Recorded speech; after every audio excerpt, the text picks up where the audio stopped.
Hello friends, कैसे हैं आप सभी। आप सभी का बहुत बहुत स्वागत है पुशलॉजिक के हमारे यूट्यूब चैनल पे। मेरा नाम प्रवीण सैनी है और मैं पुशलॉजिक में as a senior marketing manager work करता हूं। दोस्तों, आज इस वीडियो के अंदर हम लोग बात करने वाले हैं एक ऐसे कंसेप्ट के बारे में जिसके बारे में आपने आज से पहले कभी नहीं सुना होगा, और ये कंसेप्ट कितना इंपॉर्टेंट है आपके लिए ये आप वीडियो के एंड तक जान जाएंगे। इस कंसेप्ट का नाम है DMIT। इसमें पूरा डिटेल से समझेंगे इस कंसेप्ट को, और ये किन किन को हेल्प करेगा। एक स्कूल के अंदर जो बच्चे जाते हैं, कॉलेज गोइंग जो स्टूडेंट्स हैं, या फिर जो बच्चे कॉम्पिटिटिव एग्जाम की प्रिपरेशन कर रहे हैं, अपार्ट फ्रॉम दिस जो पेरेंट्स होते हैं या फिर टीचर हैं, इसके अलावा एक इंडिविजुअल की लाइफ को ये कैसे वीडियो हेल्प करने वाला है, इसमें हम लोग बात करने वाले हैं। चलिए तो आगे बढ़ते हैं और जानते हैं DMIT के बारे में। फ्रेंड्स, इसकी फुल फॉर्म होती है DMIT, डर्मेटोग्लिफिक मल्टीपल इंटेलिजेंस टेस्ट। सबसे पहले हम लोग जानेंगे डर्मेटोग्लिफिक के बारे में। डर्मेटोग्लिफिक जो है ये दो शब्दों से मिलकर बना है, एक बना है डर्मा एंड सेकंड बना है ग्लिफिक। पहले हम लोग बात करते हैं डर्मा के बारे में। जो डर्मा वर्ड है, इसका शाब्दिक अगर हिंदी में अर्थ मैं बोलूं आपको तो इसका अर्थ होता है वास्तविक त्वचा। और ये जो शब्द है डर्मा, ये 18th सेंचुरी के अंदर शब्द इजाद हुआ था, लैटिन भाषा का ये शब्द है। एंड सेकंड जो हमारा शब्द है जिसका नाम है ग्लिफिक, ये दो अलग अलग कंट्रीज से ये शब्द उठ के आया है, जो कि फ्रेंच के अंदर इसका होता है ग्लिफी एंड ग्रीक भाषा के अंदर ये शब्द जो है ग्लूफी। इन दोनों को अगर हम एडजॉइन करेंगे तो शब्द बनता है ग्लिफ, जिसका अर्थ होता है कर्व्स। तो दोस्तों, डर्मेटोग्लिफिक मतलब हमारे जो हाथ हैं, जो थम्स की जो रिजेस होती है, हमारे जैसे मैंने बताया त्वचा, और उसकी जो रिजेस होती है, इसे क्या कहते हैं, डर्मेटोग्लिफिक। बात करते हैं मल्टीपल इंटेलिजेंस की।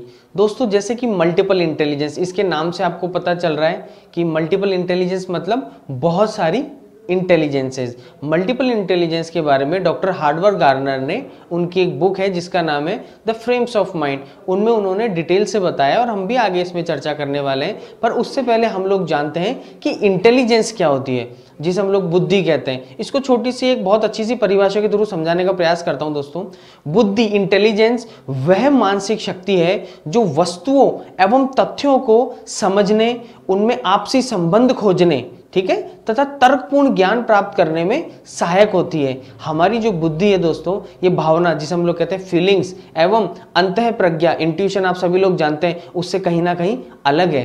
बुद्धि जो है वो तार्किक, लॉजिकल चिंतन मतलब कंसर्न, लॉजिकल कंसर्न है। और स्पीयरमैन ने भी कहा है कि बुद्धि जो है वो बिजली के समान है, जिसे परिभाषित करना जो है वो कहीं ना कहीं कठिन है, परंतु इसे मापना संभव है तथा आसान है।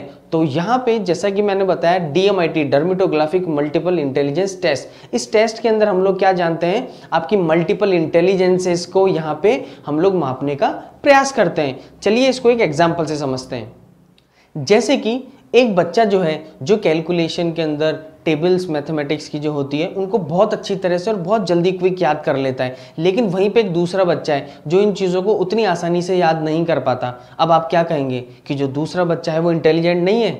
नहीं, हो सकता है कि वो दूसरा बच्चा इंग्लिश के पैराग्राफ्स को बहुत इजीली याद कर लेता हो सकता है वो बच्चा साइंस के अंदर जो इक्वेशंस आती है उनको बहुत जल्दी याद कर लेता हो। तो क्या कहने का मतलब मेरा ये है कि हर इंडिविजुअल की, हर पर्सन की, हर ह्यूमन बीइंग की अपनी एक क्वालिटी होती है, अपनी एक इंटेलिजेंस होती है। जैसा कि हार्वर्ड गार्नर ने अपनी book the frames of mind में बताया कि हर इंसान की 7 टाइप्स ऑफ मल्टीपल इंटेलिजेंस जो है वो पाई जाती है। इसको आप लोग एनिमल से भी अगर कनेक्ट करें तो भी पहचान सकते हैं कि जैसा कि आप जानते हैं, मछली की प्रतिभा कहीं में होती है, पानी के अंदर होती है, और बंदर की प्रतिभा पेड़ के ऊपर होती है। तो यहाँ पे हम लोग यही जानेंगे इस टेस्ट के थ्रू कि आपकी वो इंटेलिजेंस कौन सी है जो कि बेस्ट है, आपकी स्ट्रेंथ क्या है, वो आपको वीडियो में आगे जानने को मिलेगा। दोस्तों, ये तो समझा हमने डर्मेटोग्लिफिक और मल्टीपल इंटेलिजेंस के बारे में। अब हम लोग बात करेंगे फिंगरप्रिंट्स की, कि आखिर फिंगरप्रिंट्स क्या होते हैं। सबसे पहले तो हमारा ये जानना ज़रूरी है कि हमारे शरीर के अंदर फिंगरप्रिंट्स होते कहाँ पे हैं। दोस्तों, आप सभी लोग जानते हैं कि हमारे शरीर में हर जगह क्या होते हैं, बाल होते हैं। सिर्फ हमारे जो हाथ, जिसे हम लोग कहते हैं पाम, और हमारा जो पैर जो होता है, जो सोल होता है, सिर्फ ये दो ही जगह ऐसी होती है जहाँ पे बाल नहीं पाए जाते। और यहाँ पे क्या पाए जाते हैं, यहाँ पे पाए जाते हैं फिंगरप्रिंट्स। फिंगर्स के ऊपर जो आप लोग ये जो रेजेस देख रहे हैं, इसे कहते हैं हम लोग फिंगरप्रिंट्स। और आप सभी लोग जानते हैं कि फिंगरप्रिंट्स कितने इंपॉर्टेंट है। अगर आपको अपनी खुद की आइडेंटिटी प्रूव करनी है तो कैसे करेंगे? फिंगरप्रिंट्स के थ्रू। और फिंगरप्रिंट्स एक ऐसी चीज होती है जो कि जब एक मदर जब वो प्रेग्नेंट होती है तो उस 22वें सप्ताह के अंदर ये फिंगरप्रिंट बनने चालू हो जाते हैं, ठीक है, और 27वें सप्ताह के अंदर बनकर तैयार हो जाते हैं और ताउम्र ये फिंगरप्रिंट्स आपके शरीर में रहते हैं। इवन अगर आपकी डेथ हो गई तो भी ये फिंगरप्रिंट आपके शरीर से हटते नहीं है। अगर जला देते हैं, आगे का जो भी प्रोसेस होता है उसमें जरूर ये खत्म होते हैं, अदरवाइज ये आपकी बॉडी में हमेशा के लिए रहते हैं। इसके अलावा अगर कोई क्राइम सीन होता है और वहां पे सस्पेक्ट को अगर हमें देखना होता है तो वहां पे भी किन चीजों की जरूरत पड़ती है, फिंगरप्रिंट्स की जरूरत पड़ती है। तो दोस्तों ये तो बात हो गई फिंगरप्रिंट्स की। अब बात करते हैं कि डीएमआईटी प्रोसेस के अंदर ये फिंगरप्रिंट्स कैसे लिए जाते हैं। तो दोस्तों वहां पर यहाँ पे हमारे पास में एक बायोमेट्रिक डिवाइस होती है जिसके अंदर हम लोग एक उंगली के 3 प्रिंट लेते हैं। लाइक ये एक फिंगर है तो इसके लेफ्ट, सेंटर और राइट टोटल 8 फिंगर्स हो गई और 2 थंब हो गए। इनके टोटल 30 प्रिंट्स लिए जाते हैं। उसके बिहाफ पे जो रिपोर्ट तैयार होती है उसे हम लोग क्या कहते हैं, उसे हम लोग कहते हैं डीएमआईटी रिपोर्ट।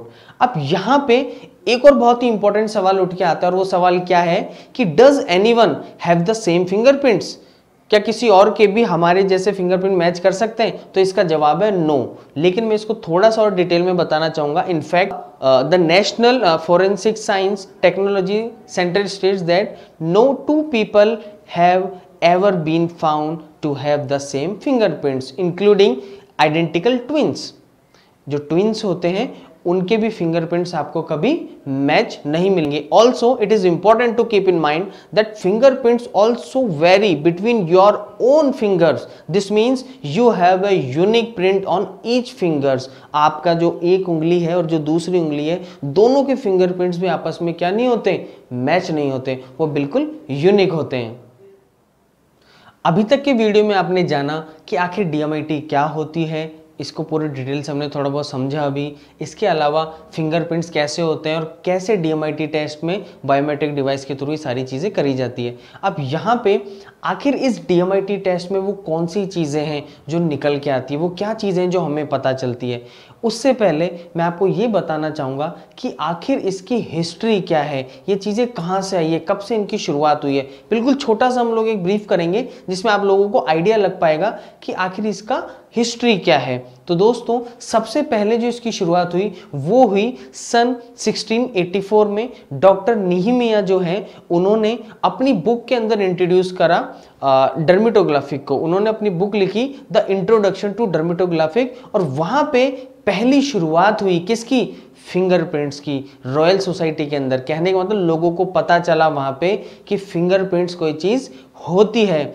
उसके बाद में 1892 के अंदर सर फ्रांसिस गैल्टन, जो कि आप सभी लोग जानते होंगे, उन्हें नहीं जानते तो गूगल पे सर्च कर लीजिएगा, उन्होंने अपनी बुक लिखी फिंगरप्रिंट्स स्किन रिजेस पैटर्न्स। उनके अंदर उन्होंने बताया कि ये तो हमें आइडेंटिफाई हो गया कि हमारे रेजेस होते हैं, लेकिन इन सभी के अंदर अलग अलग तरीके के कितने तरीके के पैटर्न्स पाए जाते हैं। क्योंकि हम सभी के हमने भी जाना था कि हमारे फिंगरप्रिंट्स कैसे नहीं होते, सेम नहीं होते। सो इसके अंदर अलग अलग पैटर्न्स होते हैं। वो पैटर्न क्या होते हैं उसके बारे में इन्होंने थोड़ा सा डिटेल में बताया। और इसी के ही एक साल बाद 1893 के अंदर सर एडवर्ड हेनरी ने एक और बुक पब्लिश करी जिसका नाम था the classification and usages of fingerprints which mark the beginning of the modern era of fingerprint.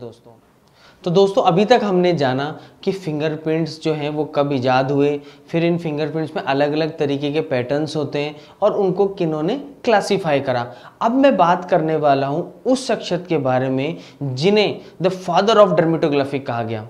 उन्होंने इसमें पूरी इतनी डिटेल में डिस्कशन करा है, इतनी डिटेल में नॉलेज दी है, जिसे अगर मैं ये कहूँ कि ये बाइबल रही डर्मेटोग्राफी की तो गलत नहीं होगा। उनका नाम है डॉक्टर हैरोल्ड क्यूमिन्स। उन्होंने 1929 के अंदर अपनी बुक पाम एंड सोल को इंट्रोड्यूस करा और वहाँ पर उन्होंने डिटेल में इसकी सारी चीज़ें हमारे साथ में शेयर करी।